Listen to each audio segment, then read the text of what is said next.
7:06 en la mañana, nuestro saludo cordial a todos ustedes, iniciando ahora mismo la revista informativa Democracia. Gonzalo Rosero en breve se sumará a este diálogo. Pero ya estamos junto a nuestros invitados a esta hora. Nos acompaña el ingeniero Enrique Mafla, el doctor César Rodríguez, la doctora Paulina Araujo, a quienes les damos la más cordial bienvenida, y vamos a iniciar con lo que ha ocurrido en principio en las últimas horas, una espera dilatada, decíamos, respecto de lo que ocurrió el domingo, un proceso electoral cuya conclusión la pudimos conocer recién esta víspera. Empecemos con usted, doctora. ¿Cómo debemos entender esto que ha pasado y fundamentalmente bajo las expectativas de una votación que permite observar que aún hay un amplísimo respaldo al movimiento oficialista? La doctora Paulina Araujo, buenos días. Muy buenos días, Verónica, muchas gracias por la invitación. Un saludo a todos quienes nos escuchan y nos miran a través de las plataformas informáticas. Pues yo pienso que la lectura del pueblo ecuatoriano frente a lo que ocurrió es realmente un Estado que no está funcionando bien. Hemos tenido un retardo en entrega de resultados y curiosamente coincidió cuando el presidente de la República en la tarde ya dijo que sí, que efectivamente hay una segunda vuelta, y ahí al parecer sí procedió que el órgano electoral se pronuncie. Lo cual, si bien genera un ánimo de que habrá una segunda vuelta y que quizás podamos retomar el ejercicio de los derechos propios de la democracia, pues tenemos ese mal sabor de boca de por qué se retrasaron y adicionalmente qué ha ocurrido. A mí me ha llamado profundamente la atención ver cómo Fiscalía no se ha inmutado siquiera frente a varios pronunciamientos que se ha dado respecto a sustracción de papeletas, a que quizás ha habido personas que han votado doble en varias juntas receptoras del voto, lo cual, hasta lo que yo tengo entendido, está configurado como un delito común en el Código Orgánico Integral Penal. Y yo no he visto a ningún fiscal dando importancia y de oficio como deberían actuar a esta situación que es bastante grave. Porque quizás una de las cosas que ha ocurrido, doctora, es que no se ha formalizado ningún tipo de denuncia, más allá de las aseveraciones de muchos ciudadanos y de algunos líderes políticos. Sin embargo, para que actúe Fiscalía, lo dice nuestra ley máxima, la Constitución, puede hacerlo de oficio o a petición de parte. Y al parecer nuestra Fiscalía, ni siquiera a petición de parte funciona. Al parecer también pedirle que de oficio mire que puede haber eventuales delitos, no hay investigaciones en marcha. Ni tampoco vemos que el Estado, a través de su rama judicial, haya tomado en serio lo que el propio Estado dice. Porque hemos visto ciertos funcionarios de Estado que también cuestionan que se les ha hecho fraude, que algo ha pasado, que no hay coincidencia con los primeros exit polls. Bueno, pues entonces, más allá de lo que ahora vamos a enfrentar, que es el proceso electoral o algún tipo de conducta que deba ser evacuada dentro del ámbito electoral, una vez más Fiscalía nos queda en deuda, porque al parecer cuando nacen delitos en el Ecuador no tenemos un órgano lo suficientemente prolijo y responsable de reaccionar.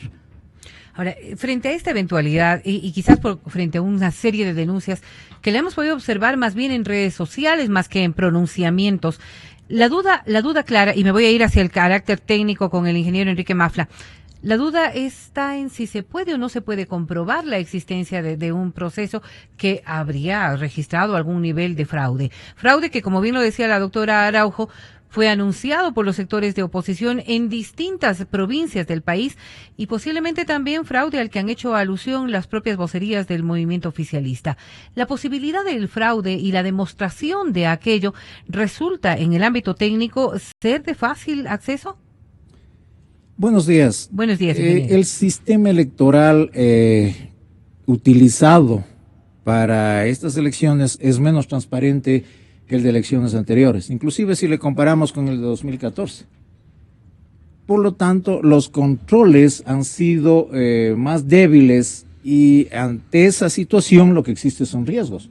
Cualquier sistema los va a tener, ¿no? Y ante los riesgos lo que debemos tener son controles electorales que se equiparen a esos riesgos para tener la confianza en los resultados. Hecho que no se dio. Hecho que no se dio, ingeniero. Exacto, definitivamente. Mire, se contrató un conteo rápido que debía ser publicado a las 8 de la noche del domingo. A las 8:30 recién se pronuncia, cuando ya tenían los resultados. Y dice que es una gran decisión no haberlos anunciado no haber publicado los resultados de ese conteo rápido. Y eso hubiese servido para calmar a la ciudadanía, para generar confianza. Sabemos las limitaciones del conteo rápido. Si se dice, estos son los resultados, más menos 1% con este nivel de confianza como se anunció, todos nos íbamos tranquilamente a esperar los resultados definitivos ante la situación que se dio y no crear mayor incertidumbre y gastar toda esa inversión.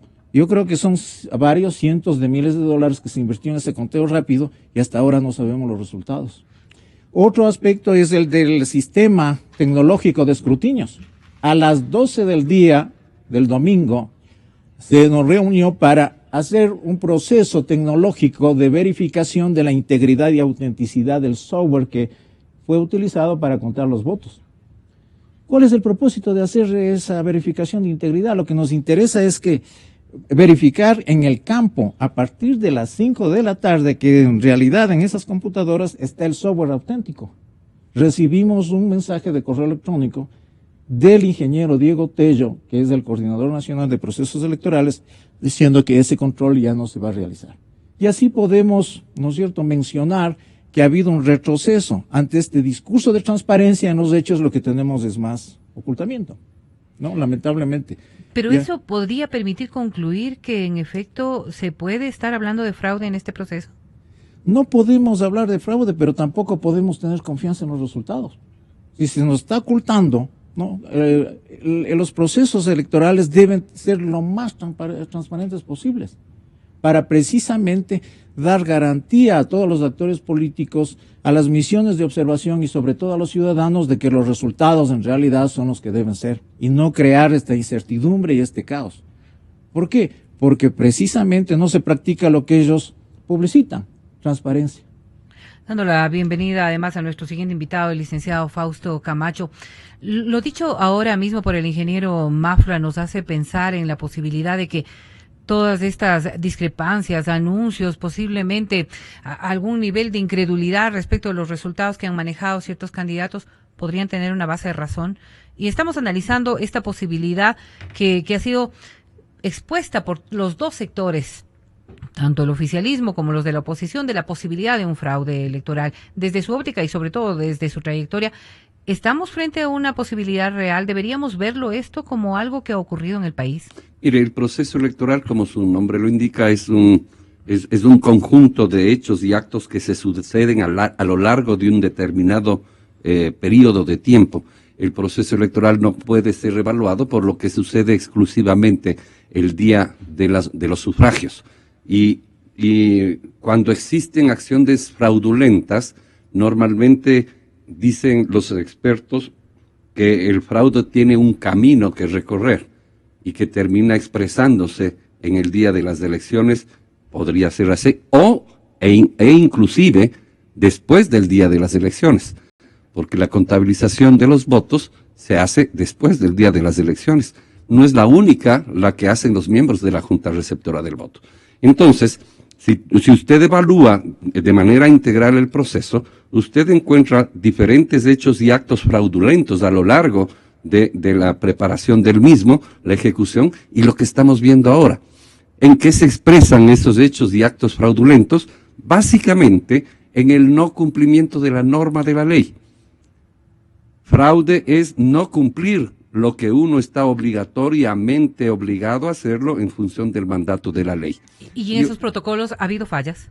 Pero por supuesto que sí, han sido públicamente denunciadas. Mire, en el caso del Observatorio Ciudadano Electoral, que yo tengo el gusto de coordinarlo, lo advertimos por escrito el día 2 de febrero y dijimos, las acciones que están diseñadas y establecidas en un reglamento que jerárquicamente no tiene obviamente condición de anular la norma de la ley, va a acarrear un escenario que no va a ser el mejor, el escenario que finalmente terminó construyéndose. Y dijimos que ese proceso de transmisión de resultados, violentando varias normas de la ley, una, artículo 127, existencia de 3 ejemplares del acta, existieron solo 2. Lo que salieron a decir que no era verdad, que sí iban a haber 3, quedó demostrado en la práctica, hubieron 2. Segundo, a ese mismo artículo establece el procedimiento, el tratamiento que hay que dar al acta del escrutinio oficial, y dice que de la mesa va a través de un coordinador electoral a la Junta Provincial Electoral. No sucedió aquello. Bochornosas imágenes de actas en fundas plásticas y fundas celestes se mostraron en varios medios de comunicación en las redes sociales.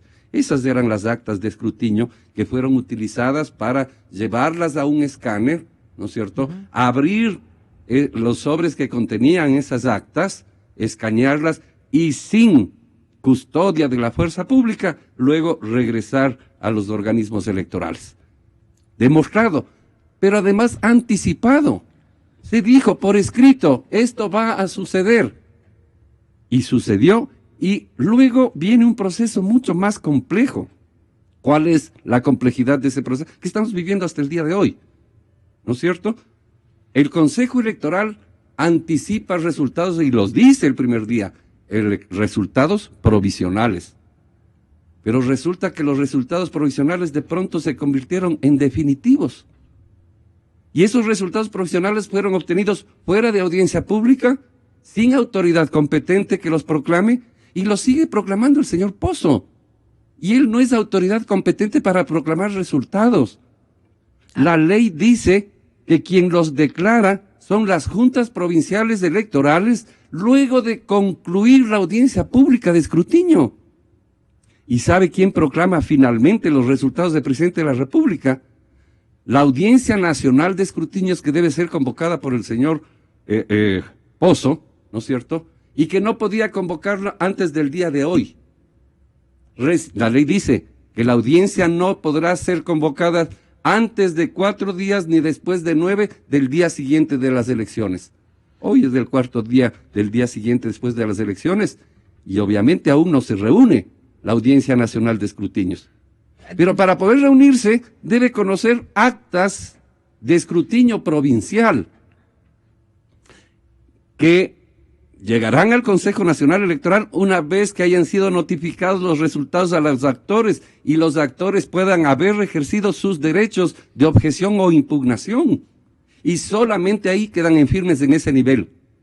Y los resultados que pudiese proclamar cuando lo haga la Audiencia Nacional de Escrutinios tendrán validez jurídica una vez que decurran los plazos, ¿no es cierto?, de que los actores políticos puedan interponer sus recursos. Y si es que alguien interpone un recurso contencioso, irán al Tribunal Contencioso Electoral y solamente estarán jurídicamente en firme cuando el Tribunal Contencioso Electoral dicte sentencia. Entonces, mire la irresponsabilidad de lo que ha hecho Pozo. Bajo ese concepto, la convocatoria para las elecciones del próximo 2 de abril no tendrían sustento. No hay convocatoria, por Dios. La convocatoria está hecha en octubre 18. La ratificación de esos es que no hay pronunciamientos necesidad de ratificar. Es una payasada lo que hicieron el día de ayer. ¿Por qué? Porque efectivamente solo los resultados electorales en firme simplemente perfecciona la convocatoria que ya fue hecha en octubre, donde dice, en caso de que ninguno de los dos candidatos obtenga el 50% o el 40% y la diferencia sea de más de 10 puntos respecto del segundo, habrá segunda vuelta que se realizará tal fecha. La convocatoria está hecha. Y entonces el perfeccionamiento jurídico de la convocatoria se produce únicamente cuando los resultados electorales entren, ¿no es cierto?, en vigencia jurídicamente. El señor Pozo no podía, además no ha llegado al 100%. Claro. Pero él no puede anunciar resultados como lo está haciendo, porque ¿sabe qué está afectando? La seguridad jurídica del proceso. Haga cuenta como que un juez dicta sentencia sin que exista la audiencia. Es exactamente lo mismo. Es una afectación de la seguridad jurídica del proceso electoral y de la idoneidad de los resultados monstruosamente grave. Tan grave como que, por ejemplo, comparezcan en una rueda de prensa el Comando Conjunto de las Fuerzas Armadas, el presidente del Consejo Nacional Electoral, el señor Leonel Fernández, que es observador, no actor del proceso electoral, ¿no es cierto?, a anunciar lo que quiera que hayan anunciado. Entonces, los hechos irregulares que yo le decía a usted, y decía aquí a los colegas panelistas, que son hechos fraudulentos, se suman uno tras otro y concluyo con uno que es absolutamente grave. Tenemos en nuestras manos denuncias de los partidos políticos, Izquierda Democrática, creo, Partido Social Cristiano, que las actas de escrutinio, las imágenes de las actas de escrutinio, nunca les fueron entregadas, informáticamente hablando. Ya, usted debe haber ingresado a la página web del Consejo Nacional Electoral. Y si usted es usuario permanente de esa página web, cada vez que quiere consultar una acta, se le ponen más y más y más clics. He llegado a dar 29 clics para ver una imagen. Ni en la verificación. En la verificación. Y eso es una cosa que a uno le despierta por lo menos sospechas. Porque si usted está ingresando a una página web donde usted tiene acceso a sus datos personales, por ejemplo, perfecto que existan esos filtros de seguridad, pero es información pública. ¿Qué problema tiene el Consejo que sea un robot el que esté bajando la información?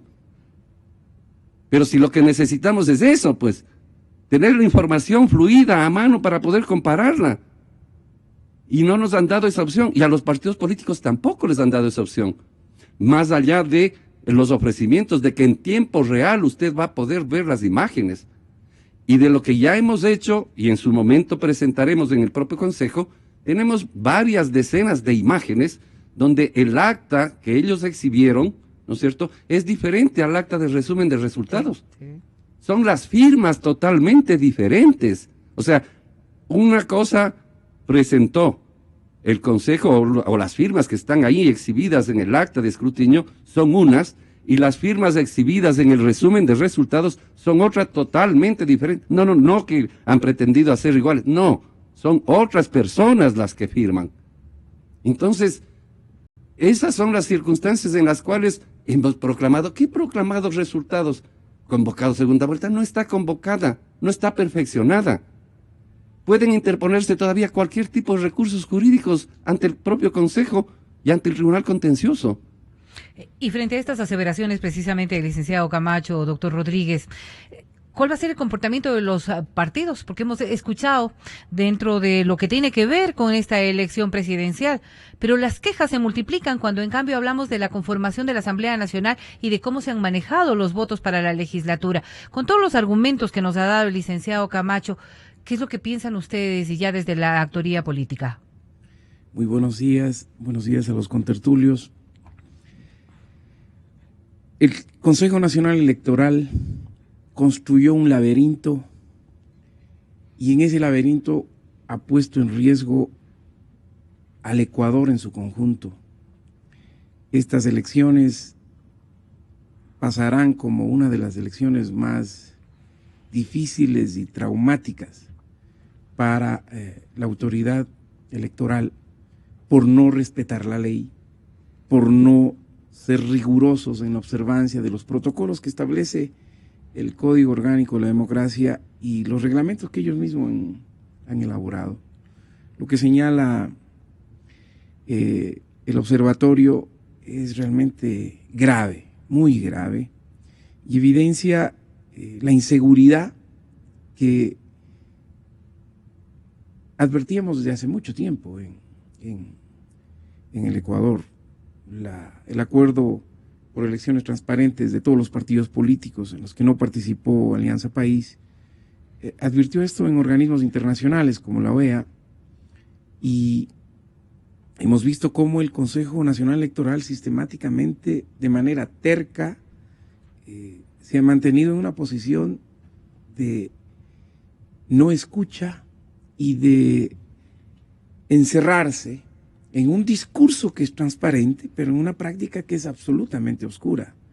Los técnicos de todos los partidos políticos que debían estar en los procesos de auditoría de todos los procesos que son parte del proceso electoral, no pudieron participar. Este último evento, que termina siendo lo único que tiene ahorita el Ecuador, porque parecería ser que el Consejo Nacional Electoral se demoró 3 días en el conteo rápido, y el conteo rápido es para tener en un máximo de 2 horas después de cerrado el proceso electoral, de cerrado el día de las elecciones, se puede compartir esa información. Parecería ser que el Consejo Electoral se quedó en ese escrutinio rápido con una lentitud que va a ser, yo creo, sujeto de un premio Guinness. En esa dinámica me parece que más allá de lo anecdótico, el Ecuador ha sorteado uno de los peores momentos que ha puesto en riesgo la paz ciudadana. O sea, yo creo que el Ecuador ha estado a puertas de un proceso de convulsión social, porque lo que se siente en el ambiente es que el gobierno, de manera increíble, sui generis, parecería ser que el presidente del Consejo Electoral no está en el Consejo, sino en Carondelet, porque desde ahí se dan las premisas fundamentales que determinan si hay o no tal procedimiento en el Consejo Nacional Electoral. Me parece que este gobierno que termina bailando y festejando que solo hay una primera vuelta y diciendo que ese es el mejor Consejo Electoral, luego termina enojado diciendo que hay fraude, es la constatación del drama que está viviendo el Ecuador en el tema electoral y que está obligando a todos los actores políticos también a asumir una posición diferente. La cultura política ecuatoriana es característica de la dispersión, del absoluto encajonamiento de cada partido en sus parcelas de poder. Creo que hoy estamos obligados absolutamente, más allá de los partidos y de las ideologías, a lograr un gran acuerdo nacional por la transparencia electoral, en la que observatorios técnicos que tienen una experiencia y un acumulado deberían ser un actor fundamental para darle al Ecuador certeza y seguridad de que la segunda vuelta no será una reedición de este laberinto, sino que se dé garantía al Ecuador de que la voluntad popular será respetada y defendida por las instancias institucionales, por las instancias sociales y políticas y por la sociedad en su conjunto. Pues precisamente en función a lo que hemos estado hablando, el presidente de la República hacía alusión precisamente a la existencia de este fraude. Y yo quisiera compartir con ustedes las declaraciones del jefe de Estado. Lo que se quiso impedir es el conteo de los votos, imagina. Y los que impedían el conteo de los votos eran los que reclamaban fraude. Si alguien podía reclamar fraude era Alianza País, porque se hicieron 5 exipol el día domingo. 4 nos daban desde 40.6 a 46%. Y uno, el de Sedatos, 39.4, con el margen de error incluía el 40%. Si alguien debía reclamar fraude seríamos nosotros. Pues allí está precisamente lo señalado, ¿no? Esto que para muchos viene a ser un llamado de atención realmente respecto de sus primeras declaraciones. Doctor Araujo, nuestros invitados han dicho cambios necesarios y es más, el licenciado Camacho pone sobre la mesa pues varias cosas que se han ido como dando en el transcurso de las últimas horas que resultarían ser solo inconsistencias de la seguridad de un proceso electoral. Pero estos cambios necesarios y frente sobre todo a lo que va a ocurrir el 2 de abril, al menos en lo que estimamos los ecuatorianos, cambios que resultarán necesarios además a lo posterior también en el manejo de procesos transparentes, ¿cuáles deberían ser las acciones que deben tomar los ciudadanos, los partidos políticos, la propia organización civil? Bueno, pienso que lo básico y dentro de un Estado de Derecho es observar la ley. Pero ese es el gran problema y no solo en este proceso electoral. Lo estamos viviendo en todo ámbito y toda área del ejercicio del poder del Estado actual.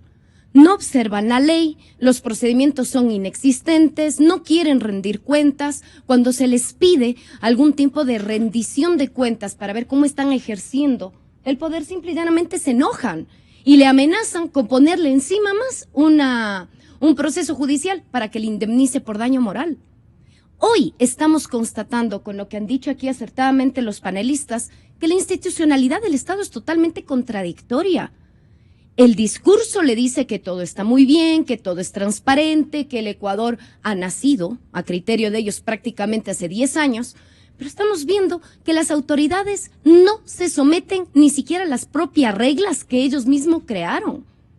¿Y quiénes somos todos los afectados? Es el país. Entramos ahora en la pelea de que cuando los resultados les gusta, entonces las altas esferas aplauden. Y cuando ya no les gusta, entonces hay fraude. Yo le escuché, vi que habían subido un video de la doctora Marcela Guiñaga, que incluso le compele al señor Juan Pablo Pozo que renuncie, porque no ha velado porque haya existido un proceso transparente. Bueno, entonces nos están dando una vez más el mensaje que el Estado ecuatoriano y las instituciones y los funcionarios que lo componen no está funcionando bien.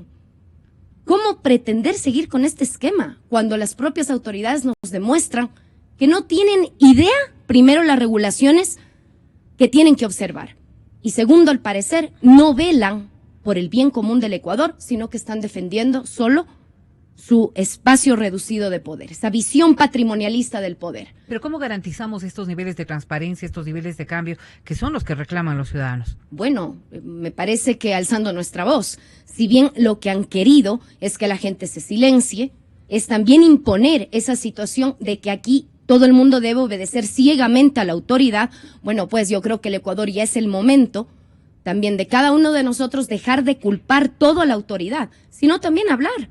Tenemos que exigir transparencia, lo que se entendería en cualquier estado normal. Darlo por hecho, que un proceso electoral en este caso va a ser transparente, bueno, hoy por hoy lo tenemos que exigir, pero no podemos quedarnos callados. Mire usted todas las vulneraciones que ha habido de ley y de reglamentos, y al fin de cuentas la seguridad queda en entredicho.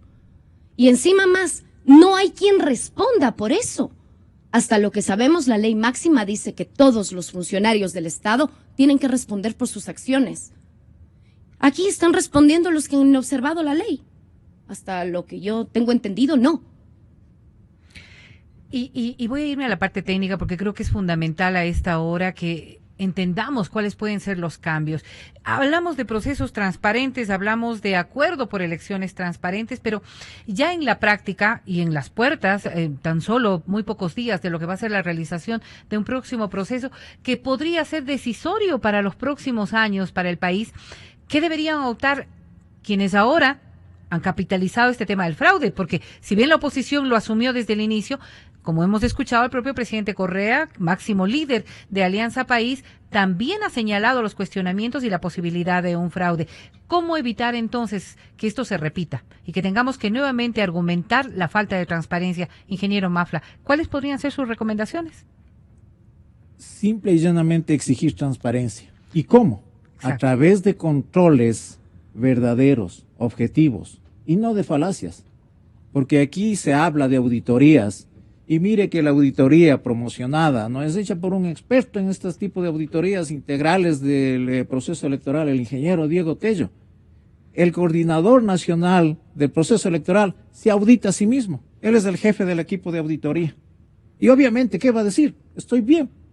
Es 100% perfecto el padrón, 100% el proceso de registro de las organizaciones políticas, 100% inclusive este proceso de nombramiento, selección de las autoridades electorales en la que ha habido mucha discusión, muchas dudas, porque desde ahí se origina, como dice Fausto, todo este camino que recorre un potencial fraude.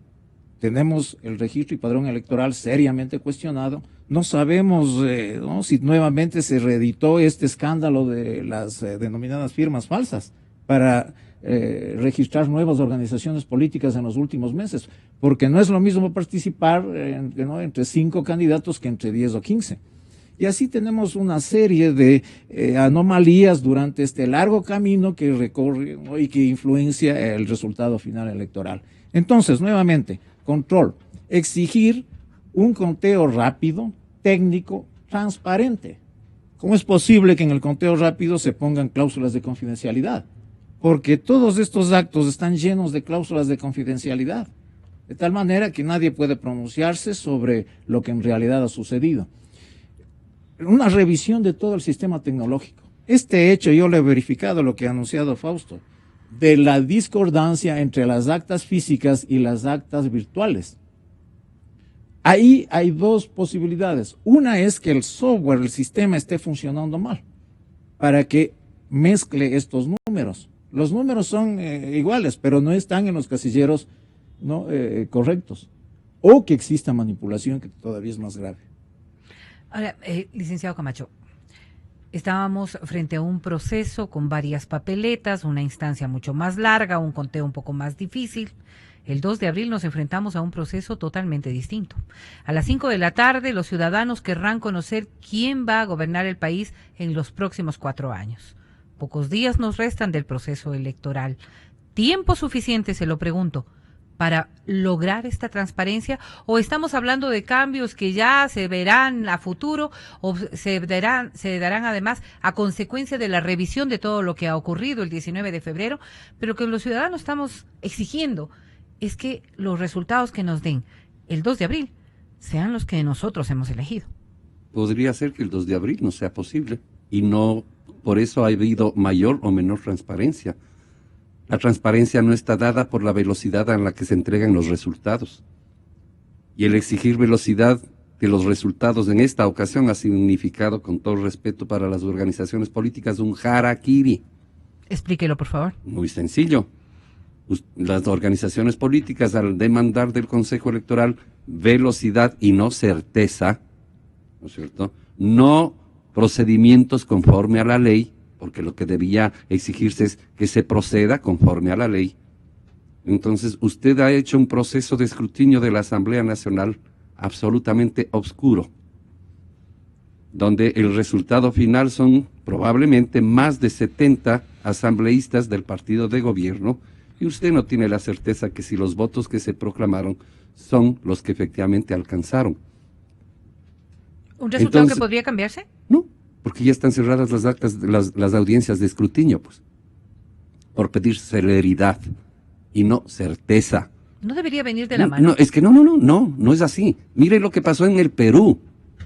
El Perú en segunda vuelta, después de más de 8 días, pudo recién determinar quién ganó la elección. Pero es que hemos estado frente a anuncios previos que nos han ¿puede dicho usted el hacer mejor los anuncios que sea? equipamiento, Está la bien. mejor motivación, Sí, está el bien. análisis. Es Entonces, verdad, como que los además, ciudadanos puede estábamos ser esperando verdad, eso. Lo cual no quiere decir que jurídicamente tengan algún valor esos resultados. Oiga, lo que el señor Pozo dijo ayer podría variar, porque se pueden interponer recursos todavía, pues, en la Audiencia Nacional de Escrutinios. Más allá de las aceptaciones públicas de los dos Pero por organismos. supuesto, porque no tienen valor jurídico, pues. ¿Qué es lo que va a tener valor jurídico? Lo que al concluir la Audiencia Nacional de Escrutinios, que aún no se instala, ni siquiera se ha instalado. Es más, no podía instalarse por mandato de la ley. La ley le da opción a que recién hoy se instale, o podría hacerlo hasta 9 días después del día de las elecciones, dice la ley. Y si es que no han concluido los escrutinios, reconoce la propia ley, ¿no es cierto?, podrá extenderse ese plazo hasta terminar. Así dice la ley. Ahora, Y no dicen en vano, por Dios, porque usted, si no tiene certeza, porque no existen actas, porque están adulteradas, porque tienen inconsistencias, tiene que hacer lo que están haciendo, abrir las urnas, contar de voto en voto y obtener el resultado de 100, de 200, de 500, no sé, del número de mesas que tengan esa condición. Y usted no puede contar igual que contaron informáticamente entre el domingo y el lunes los votos, sino aquí es un conteo 1 a 1 con los delegados de las organizaciones políticas. y vimos lo que pasó en el proceso anterior. Ya, ¿Cuánto por tiempo eso, tomó? entonces, ¿por qué queremos velocidad el día 2 de abril? Lo que deberíamos es prever un escenario en que haya certeza de que esos resultados son los que deben ser. ¿Y qué significa ¿Y cómo aquello? lograr, licenciado? Porque Ya, la perfecto. transparencia y sobre todo la certeza podrán estar logradas en ese día en procesos previos que quizás Pero deban por hacerlo supuesto, desde ya. a eso voy. Entonces, hay que hacerlos desde ya. Hay que retirar del padrón electoral no a los muertos. Y si los muertos están ahí. Porque los muertos no votan. Los vivos son los que votan. Los vivos son los que cambian los resultados, si es que es la figura. Y hay decenas de miles de extranjeros empadronados que pudieron haber o no votado, no sabemos. Pero lo que sí sabemos es que no cumplen el requisito que establece la Constitución de tener 5 años de residencia, y el segundo requisito que establece la ley, haberlo solicitado el que se me incorpore. Yo, extranjero, con 5 años de residencia, solicito se me incorpore al padrón electoral. Y entonces, en una segunda vuelta que podría estarse definiendo por unos pocos miles de votos, que estén empadronados varias decenas de miles de extranjeros, resulta altamente peligroso. Entonces, primera cosa, el Consejo Nacional Electoral tiene que explicarle al país por qué razón están en el padrón electoral esos vivos que sí votan, que sí tienen cédula, que sí pueden haber votado. Segunda cosa, tiene que explicarnos cuántos de ellos votaron. Claro, porque aunque hayan estado en el padrón, no cumplían los requisitos para poder ejercer el derecho al sufragio. Tercero, obviamente, deberán ser impedidos de votar en la segunda vuelta electoral. ¿El tiempo nos va a dar? Pero por supuesto, si es un tema sencillísimo. Pida usted a la Cancillería la lista completa de los ciudadanos, ¿no es cierto?, que tienen cédula por su condición de residentes, y usted va a poder saber cuál. De hecho, ya en el padrón está eso, porque hay un código que establece que ese ciudadano es extranjero. Técnicamente es cuestión de hacer una consulta y usted sabe cuántos son. Y luego el Consejo tiene un formulario mediante el cual se solicita la inclusión. Ellos deben tener un inventario de quiénes son los que han solicitado. Y luego hagan un cruce y vea cuántos están por demás y quiénes son. Y con eso usted sabe en qué mesa están empadronados.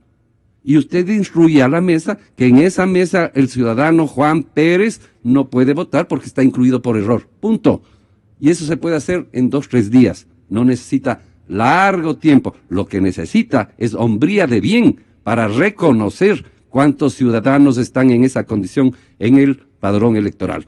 Segunda cosa que hay que hacer, cumplir la ley. Sencillo, pero si así funciona el Estado de Derecho aquí y en la Cochinchina. Cumplir la ley. Y si la ley dice que hay 3 ejemplares del acta, tienen que hacer 3 ejemplares del acta. Y si la ley dice que el acta que tiene los resultados oficiales, ¿no es cierto?, debe ir desde la mesa hacia la Junta Provincial, eso es lo que hay que hacer. Y si quieren hacer transmisión de resultados, que lo hagan en buena hora, pero que lo hagan con un acta hecha para la transmisión de resultados. Y el señor Pozo quiere seguir siendo la estrella de la televisión durante el proceso electoral, que lo sea, pero que anuncie resultados provisionales que no tienen valor jurídico. El señor Pozo debió haber hecho eso hasta el día domingo. El día lunes debió callarse y dejar que las instancias pertinentes, y eso es lo que hay que aspirar a que suceda el lunes 3 de abril, ¿no es cierto?, hagan el escrutinio. ¿Quiénes? Las juntas provinciales electorales. ¿Por qué? Porque mire, el señor Pozo y el resto de miembros del Consejo son autoridad de alzada en el ámbito administrativo. Y entonces ellos están proclamando, haciendo verídicos unos resultados que podrían ser recurridos en el ámbito administrativo, y la autoridad que va a tener que conocer es él mismo. Él está prevaricando porque está anticipando criterio de algo que podría necesitar juzgar en el ámbito administrativo. Entonces, en abril, que hagan la transmisión de resultados, perfecto, porque el país necesita, tiene derecho, lo que usted decía, a tener información en buena hora. Pero tengamos clara conciencia que esa información no tiene valor jurídico, que la única persona o instancia que la ley le reconoce esa posibilidad se llaman 24 juntas provinciales electorales y una junta especial del exterior, que en el ejercicio de estar instalados en audiencia pública, conocer físicamente todas y cada una de las actas, disponer que se compute y una vez sumados los votos, proclamar los resultados de sus respectivas provincias. Esa es la seguridad jurídica que demandamos los ecuatorianos que exista en abril en las elecciones, ¿no es cierto? Y entonces tendremos certeza de que esos resultados, los que sean, son los que se pronunciaron al interior de las urnas el pueblo ecuatoriano. Veo difícil que ese escenario se construya. ¿Por qué? Porque no hay voluntad política del Consejo Electoral para que eso suceda. ¿Por qué? Porque es un Consejo Electoral cooptado por el gobiernismo, porque los 5 responden a una misma línea ideológica política, porque ahí no existe pluralidad, porque los hechos, los actos por ellos cometidos durante todo el proceso previo nos demuestran que no existe esa voluntad. No es un tema de que lo decimos porque queremos decirlo. Los hechos lo demuestran. Obras son amores y no buenas razones. Hay un dicho del refranero que es muy verdad, ¿no es cierto? Y que además podría yo concluir que el que carece presume. Y como carecen de transparencia, presumen de lo mismo. Pues ahí queda para la reflexión, doctor Rodríguez, precisamente, pero el licenciado Camacho decía la falta de voluntad política de los miembros del Consejo. Posiblemente falta de voluntad política también de los actores políticos que han estado inmersos en este proceso, porque hemos visto que más allá de cierto tipo de anuncios, de cierto tipo de reclamos, realmente no ha habido una presión y en el momento además en donde se tenía que elaborar todo aquello que permita obtener esta transparencia electoral que los ciudadanos sí aspiramos a que se den de este órgano que es el rector, pues no se vio. ¿Cómo deben actuar entonces ahora estos sectores políticos, no solamente los inmersos en el proceso del 2 de abril, sino los actores políticos, porque estas elecciones permitirán o no que el país cambie, que es lo que se aspira, y que obviamente podamos enfrentarnos a procesos electorales posteriores con una dinámica distinta? Bueno, yo creo que lo primero que hay que hacer es partir de un hecho, de que más allá de lo legal es legítimo, y es que el Ecuador tiene hoy, con algunas debilidades, con algunos problemas, una certeza. Y esa certeza sí hay que pelearla. Y es que hay segunda vuelta. Eso no puede estar en discusión en este rato por una serie de circunstancias de procedimiento. Es decir, de alguna manera, en esta primera fase, la sociedad ecuatoriana ha sorteado uno de las mayores barreras, que era el supuesto de que el correísmo era invencible y de que se iba a imponer en primera vuelta. Algo le falló, no le funcionaron los mecanismos adecuadamente. Para bien del Ecuador, hay una segunda vuelta que va a ser el espacio que permita dirimir desde la sociedad esta tremenda situación que estamos viviendo. Entonces, defender esa segunda vuelta significa, para todos los actores políticos y sociales, un enorme compromiso para poner desde la ciudadanía un esfuerzo para ciudadanizar el proceso electoral que se viene. Yo creo que si la ciudadanía activa se juega en construir una plataforma de contrachequeo al Consejo Nacional Electoral, pero ahora sí, verdadera, real, física, en el último rincón del Ecuador, en la última junta electoral, la más alejada del país. Si logramos construir y tejer esa red de contrachequeo al Consejo Nacional Electoral, la sociedad va a tener en tiempo real la posibilidad de decirle al país ese dato y confrontarlo con el Consejo Nacional Electoral. Ya hay herramientas tecnológicas, ya hay posibilidades para lograr hacerlo. Depende de la voluntad política de todos los actores para construir esa plataforma, y creo que ahí hay avances interesantes. Yo, por ejemplo, conocí la propuesta que tiene el observatorio, que es prácticamente tener desde la ciudadanía un consejo electoral paralelo. Es decir, no hay forma de que nos vean la cara de pendejos otra vez, pero eso significa tener voluntad política, y los actores políticos a la hora del té, así como en el proceso de unidad, la falta de generosidad política, la falta de visión de algunos actores que se dedican a ver cómo sacan los votos y se olvidaron de que hay que defender esos votos y los pierden, porque no han sido capaces de darle certeza a ese otro momento.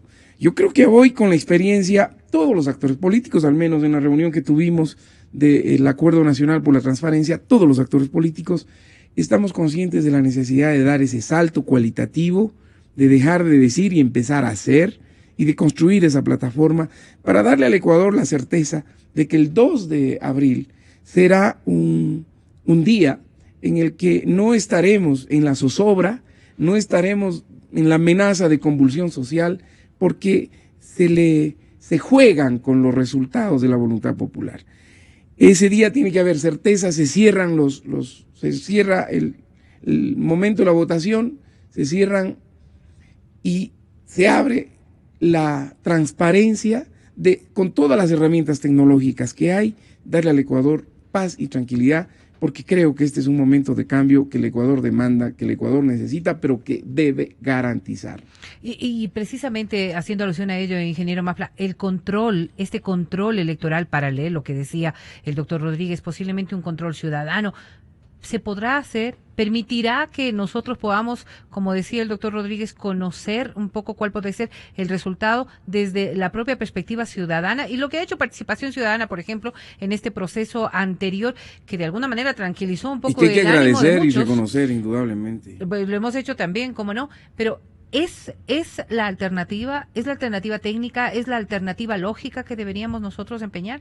El control es indispensable, pero debe realizarse de una forma técnica, sistémica y sistemática. ¿Y eso cómo se No, alcanza? lamentablemente el control electoral de participación ciudadana empieza ya con las actas y ahí ya puede haber muchas cosas que han sucedido. Entonces, yo digo, ante los problemas que tiene el registro electoral y los otros que se han mencionado, lo único que debe hacerse es desde las 6 de la mañana estar vigilantes para que no voten los muertos, para que no vote la gente que no debe votar y tener un sistema como el que proponía ¿Y a quién le Fausto y el correspondería observatorio. aquello? A las organizaciones políticas que están, ¿no? Que se han manifestado en las calles, eso también abrir otro frente de control, porque no basta esta gran unidad que se ha manifestado en estos días si no se tiene ese control. Nuevamente, las autoridades pueden reírse de nosotros. Mire, Claro, cómo no. Un hecho que yo sí quiero señalarlo, Diga, licenciado. que no Camacho. es justo no decirlo. No hay un solo recurso, uno solo, interpuesto por las organizaciones políticas que se manifiestan en las calles, en las audiencias de escrutinio. Hay que incidentar jurídicamente el proceso. Eso es lo que corresponde. Y incidentar no quiere decir hacer incidentes. Jurídicamente significa actuar, ¿no es cierto? Poner un escrito, poner una cartita en donde diga, no estoy de acuerdo con la transmisión de resultados que violenta la norma del artículo 127 y del 134 y 135. Nadie lo ha hecho. ¿Y cuál podría ser el argumento para lo que ahora mismo está diciendo el licenciado Camacho, doctora Es que sí Araujo? estábamos de acuerdo. Sí, posiblemente es de eso, ¿no? Posiblemente es que la Estamos de falta... acuerdo en que haya esa transmisión de datos y que haya el conteo rápido. Estábamos pero de es que acuerdo. son pero dos cuyos cosas resultados distintas. podrían también coincidir Cuidado, todos, a es ver, que no hay un Pero pronunciamiento legal. aquí se están confundiendo los términos. Conteo rápido viene de una transmisión de una expresión idiomática del inglés que es quick count. El quick count no es sino una muestra estadística.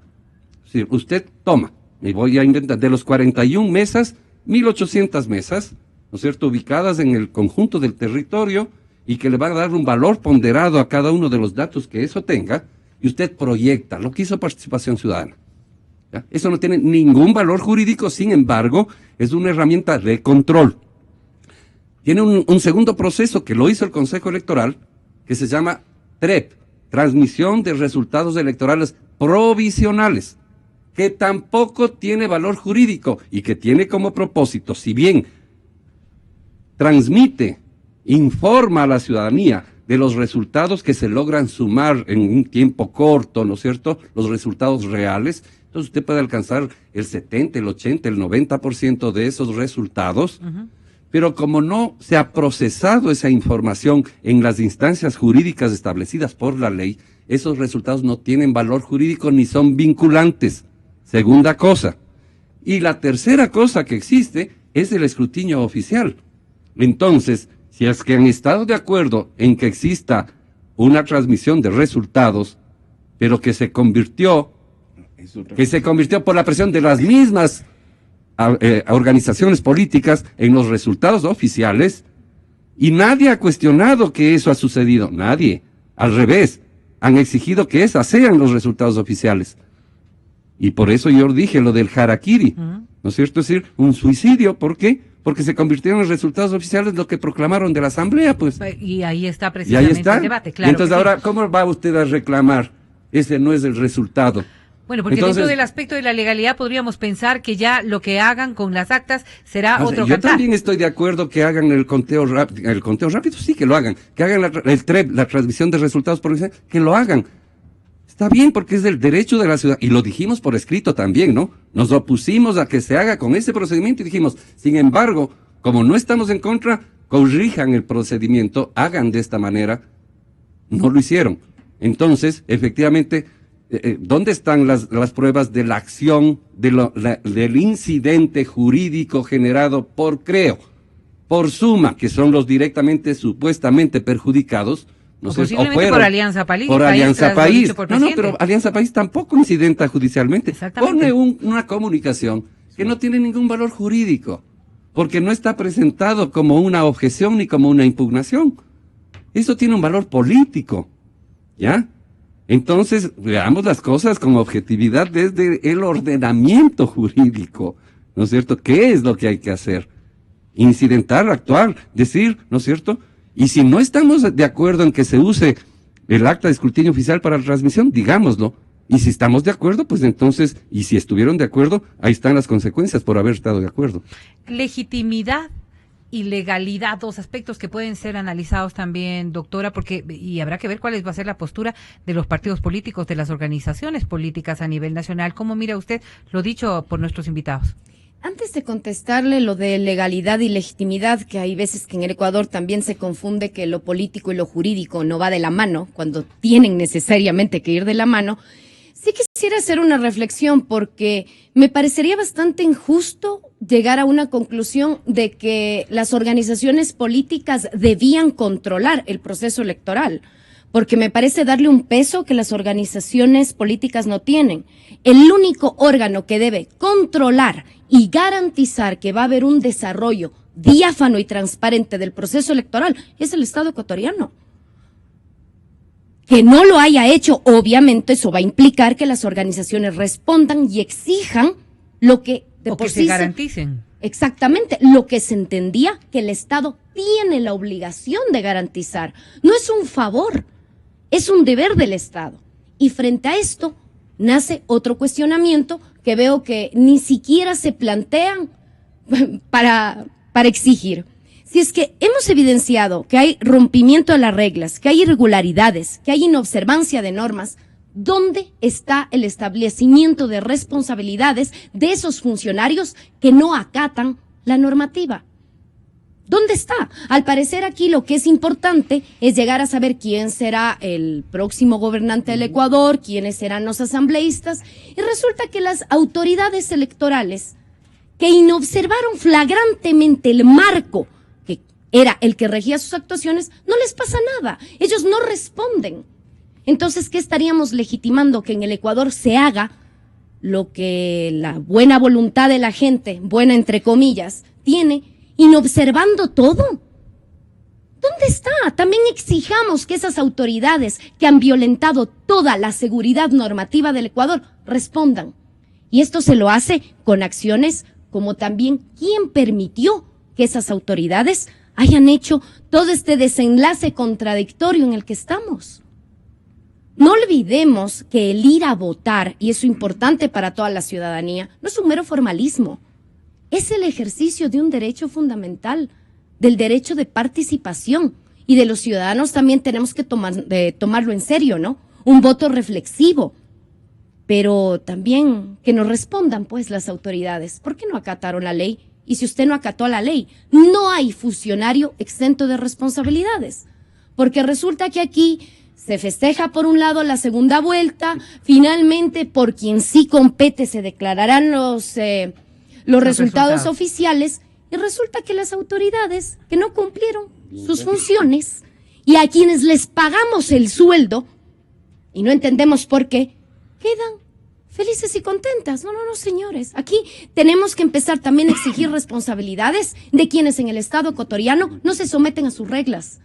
Caso contrario, una vez más entramos al círculo vicioso. No importa tener resultados, así se hayan saltado los procedimientos. Algo así como tenemos carreteras, así tengan sobrepresión. Y yo pienso que ya es hora de poner las bases claras. Pues muy bien, tenemos los resultados, señores. Respóndame, ¿por qué usted, sabiendo que tenían que haber 3 actas, ordenó solo 2? Porque también sí sería interesante ver si todas estas anomalías se hicieron por mera negligencia o había una intencionalidad por eso atrás yo de estas anomalías. Hablaba de esta legitimidad y de esta legalidad que se puede dar en el acto, y ya desde la óptica de los ciudadanos, ¿con qué nos quedamos? ¿Cuál es el sabor que debería dejarnos, la lección que debería dejarnos un proceso electoral de esta naturaleza? Bueno, los ciudadanos ya de una vez por todas creo que ya nos queda claro, ¿no? Quienes gobiernan saltándose la ley destruyen al Ecuador. Y tenemos que exigir también informarnos cuál es el marco normativo que al fin de cuentas va a regular, en este caso puntual que estamos debatiendo esta mañana, las elecciones. Pero insisto, ¿dónde están las responsabilidades de quienes nos han llevado a la confusión, a todo este panorama contradicto que al fin de cuentas pone en riesgo ¿qué? Nada más ni nada menos que la democracia en el Ecuador? Y por eso es que estamos viendo el mecanismo que una segunda vuelta permita una nueva expresión del pueblo ecuatoriano e intentar recuperar el ejercicio de nuestros derechos. Pero miren al punto en el que hemos llegado, en el que tenemos que exigir el ejercicio de derechos fundamentales y de un Estado que una vez más demuestra ser totalmente inoperante, totalmente irresponsable en las decisiones de cada una de sus autoridades, no solo en el Consejo Nacional Electoral. Hemos visto que hasta el ministro de Defensa, el día de las elecciones, ya en un tuit ponía todos los resultados de los 4 exit poll. O sea, hemos llegado a un punto en el que no hay diferenciación de funciones, todos opinan de todo y resulta que todos quedan impunes de no observar la ley. Ahora, eso es ya una vergüenza mayor. Y para terminar, tan solo, caballeros, y a la doctora Paulina Araujo, si estamos nosotros frente a un proceso como estos, 2 de abril, una fecha demasiado próxima para lo que muchos piensan podría darse en estos cambios necesarios, quizás muy corta también para la campaña que ahora tendrán que enfrentar los 2 candidatos, pero además también, y parte de la invitación de Gonzalo Rosero para que ustedes estén presentes en el análisis, porque existen muchas organizaciones sociales que todavía siguen cautivadas por Alianza País y que podrán estar respaldando todo lo que se ha hecho y posiblemente todo lo que se querrá hacer. Les planteo a los 4 esta inquietud realmente. Habiendo un porcentaje amplio, muy respetable de ciudadanos ecuatorianos que piensan que lo actuado por el movimiento oficialista ha sido lo correcto, ¿qué tenemos que hacer frente a ello para que esta polarización del país no se mantenga, para que la transparencia nos satisfaga a todos, que quizás debería ser eso precisamente lo que buscamos, que los ciudadanos después del 2 de abril busquemos encontrarnos en una nación distinta? Vamos a empezar nuevamente con usted, doctora, porque me parece importante su pronunciamiento. Mire, la herramienta básica que no solo tiene el Ecuador, sino cualquier sociedad meridianamente civilizada, es apoderarnos de una vez por todas de nuestros derechos. ¿Dónde está la clave? ¿Dónde está la herramienta que tenemos los ecuatorianos en saber qué derechos tenemos y ejercerlos de una manera adecuada? Y ante todo, tener claro que lo que se busca como cambio no es tanto cambio de dueño del país, no es cambio del nuevo capataz. Lo que se busca es ya verdaderamente retomar un cauce de un Estado que tenga reglas y que las reglas sean cumplidas desde las más altas esferas hasta por todos y cada uno de los ciudadanos. Que haya una real independencia de poderes, de funciones, que exista un contrapeso dentro del Estado. Hoy por hoy no lo tenemos. Dependemos de pocas voluntades, por no decirle una sola. Y mire el resultado que tenemos, por más de que haya personas que todavía tengan fe en ese proyecto político, yo creo que también ya es momento de despertar. Primero, que la obra pública no es favor, es obligación. Segundo, que esa obra pública ha sido pagada por todos los ecuatorianos. Y tercero, la obra pública también estamos todavía esperando que nos rindan cuentas, cómo fue contratada, si es que fue el precio adecuado. Mire usted todo lo que hay que considerar, pero ante todo, el ciudadano tiene que ser responsable con su voto. El voto tiene que estar inclinado a recuperar un Estado que hoy por hoy se diluye en la voluntad de una sola persona. Y eso no es sano, porque al fin de cuentas, en la teoría, tenemos una Constitución que nos dice que es un Estado de derechos y de justicia encima más. Pero en la práctica, nos damos cuenta que aún, mire, ejerciendo todas las potestades que tendrían las organizaciones para impugnar algún resultado, bueno, al fin de cuentas, ¿quién decidirá? Y sabemos que serán instancias no necesariamente independientes. Entonces estamos en un limbo y yo creo que ese limbo es el que tiene que ser superado. De una vez por todas, ¿tenemos derecho a opinar diferente? Sí. ¿Tenemos derecho a elegir las autoridades? Sí, pero hágalo con responsabilidad, como estamos, es un Estado que no funciona, porque vemos que dentro de sus propios funcionarios ya se empiezan a culpar unos a otros, siempre buscando un culpable, pero no responder dentro del marco de la ley, y leyes aprobadas por ellos mismos, ¿no? Ingeniero Magla. Sobre este tema hay una política del gobierno de datos abiertos. Yo creo que es fundamental. Lamentablemente esto no se practica y los únicos que tienen acceso a los datos, a la información que serviría para trabajar en esta área es el gobierno. Ellos tienen el registro de organizaciones sociales, 60, 70 mil organizaciones sociales a través de este acuerdo 16 o algo por el estilo. Ellos tienen acceso al mapa electoral. Tienen acceso, obviamente, a los proyectos en las diferentes áreas, en salud, en educación, en vialidad, etcétera. Y con estos pueden no ejercitar maniobras electoreras, clientelares.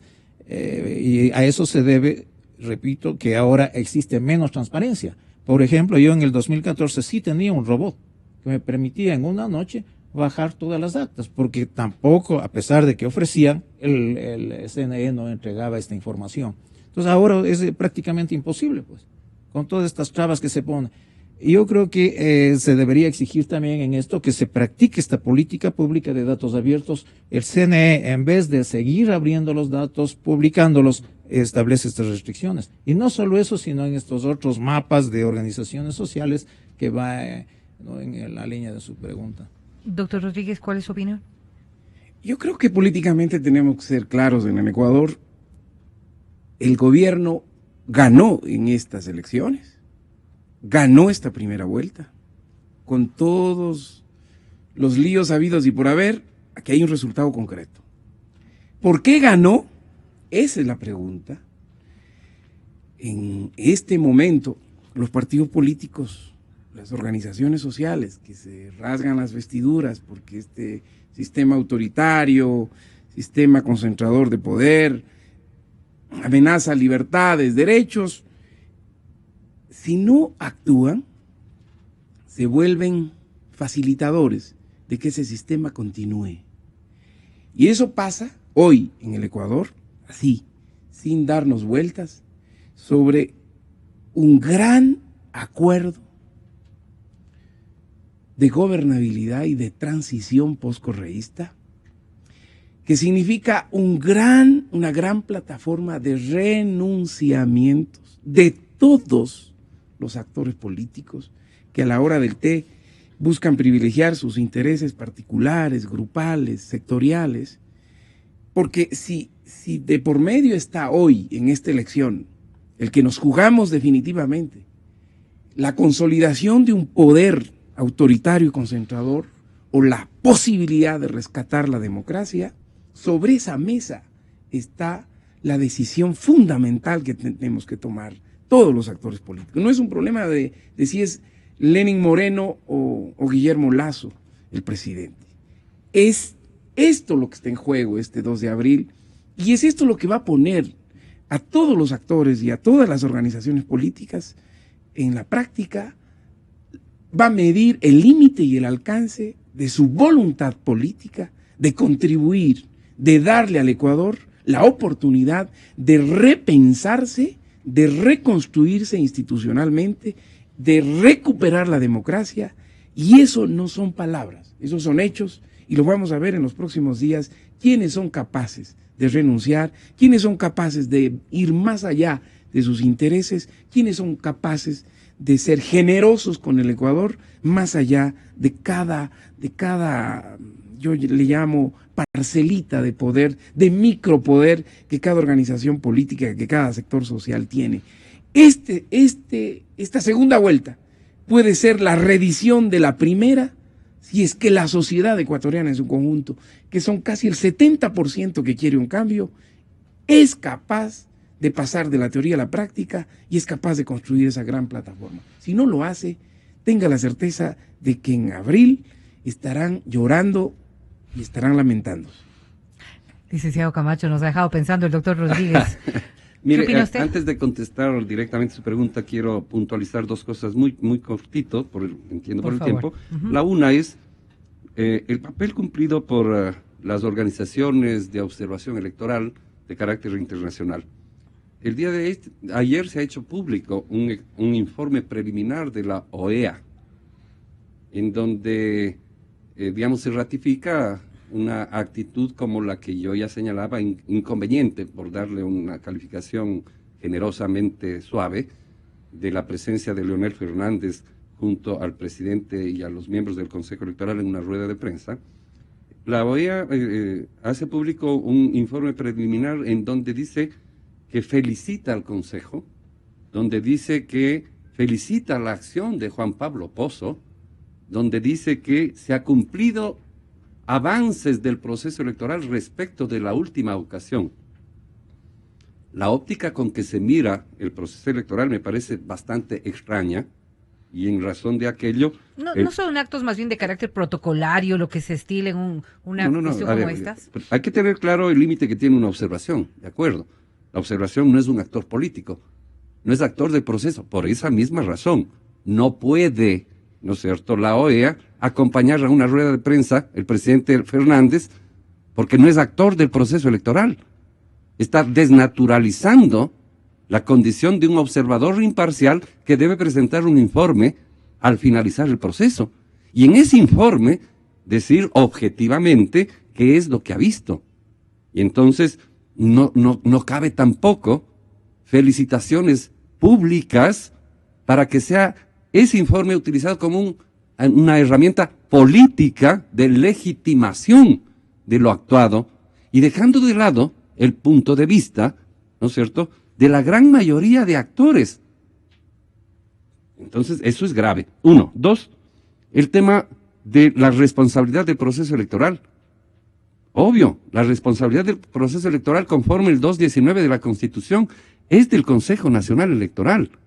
Organizar, dirigir, vigilar y garantizar, ¿no es cierto?, la transparencia de los procesos electorales, dice el artículo 219 de la Constitución.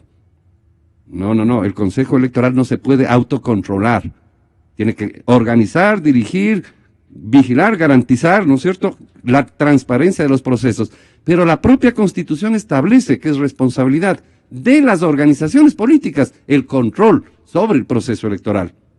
Y también la Constitución nos da a los ciudadanos la capacidad de control del poder público. Por supuesto, la responsabilidad primigenia es del Consejo Electoral. Y yo no creo que no sea así, estoy convencido que es así, y debe ser así, porque no puede la sociedad organizar el proceso electoral. No pueden las organizaciones políticas organizar el proceso electoral, pero sí tienen una obligación, pues, las organizaciones políticas de controlar ese proceso electoral. Y el decir que tienen esa obligación, que la tuvieron en febrero 19 y la tendrán el 2 de abril, no quiere decir que le estamos eximiendo a la organización electoral, rectora de la organización electoral, el CNE en concreto, de cumplir aquello, ¿no es cierto? Y yendo al tema particular de su inquietud, 4 de cada 10 ecuatorianos, de los que votaron válidamente, ojo, de los que votaron válidamente, que no son el 40% de los ecuatorianos, ¿ya?, se han pronunciado a favor, efectivamente, de las tesis y de los candidatos del gobierno. Más o menos, ¿no? En unas circunscripciones un poco más, otras un poco menos.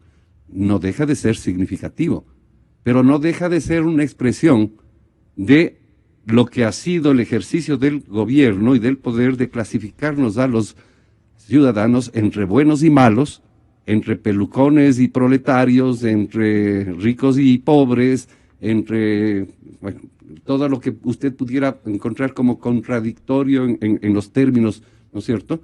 Y que entonces los que no están conmigo están en contra mío. Esa lógica, ¿no es cierto?, perversa, es la que sigue prevaleciendo en un sector importante de la población. ¿Qué va a pasar con esos 6 de cada 10 que votaron válidamente? ¿Cuántos de ellos van a poder ser, digamos, cooptados, o captados más que cooptados, por el candidato Moreno, y cuántos por el candidato Lasso? Porque lo que pasa es que la disyuntiva no es muy sencilla, pues. Porque Lasso representa el pasado oprobioso por el cual muchísima gente votó en su momento por el correísmo. Porque no ha dejado de representar aquello. Y no me estoy refiriendo a Lasso de manera personal desde el punto de vista de sus condiciones. Representa lo que fue ese pasado que no es el que en mi caso estamos añorando. De lo que era el Ecuador de la partidocracia, donde tampoco había institucionalidad, donde tampoco las cosas funcionaban, donde no había atención a los sectores sociales mayormente marginados, donde también había prácticas clientelares, donde se destituyeron a 57 diputados de un soplo. Eso fue ahora, perdón, donde anteriormente se nombraban miembros del Tribunal Supremo Electoral sin cumplir los requisitos de la Constitución que decía representación de los 7 más votados, para ponerle un ejemplo. ¿No es cierto? Y no solamente del 1 más votado. No, exacto. Bueno, no, de acuerdo. Pero ahí hay una norma que fue incumplida y ahora hay normas que son incumplidas. El Ecuador que necesitamos es un Ecuador diferente al del pasado y diferente al del presente. Y hacia allá hay que orientar a la gente. Claro, hay actores concretos en la segunda vuelta. Entonces, ¿a qué se compromete quien propone la salida del correísmo? ¿Y a qué la sociedad se compromete? ¿Qué programa mínimo de reconstrucción del país nos proponemos hacerlo? Para entonces los ciudadanos tengan una opción válida, ¿no es cierto? Y alguna garantía de que vamos a poder vivir en un Estado de Derecho. Eso va a ser muy importante y no va a ser una segunda vuelta fácil. Tendremos un final de photo finish, como se dice, ¿no es cierto? Donde va a ganar el que meta primero la nariz en la línea de la meta final. Aspiramos, sí, los ecuatorianos, a que al menos en estos días podamos encontrar lo que usted decía precisamente, puntos, lineamientos, planteamientos más que nada que nos permitan definir qué es lo que queremos hacer con el país y obviamente un compromiso que tendrá que ser exigido. Al ingeniero Enrique Mafla, al licenciado Fausto Camacho, al doctor César Rodríguez, a usted, doctora Paulina Araujo, como siempre, muchísimas gracias por la concurrencia. Nosotros vamos a una pausa, volvemos en breve en La Búsqueda de la Verdad. Informamos a nuestra audiencia. Exa FM obtuvo el puntaje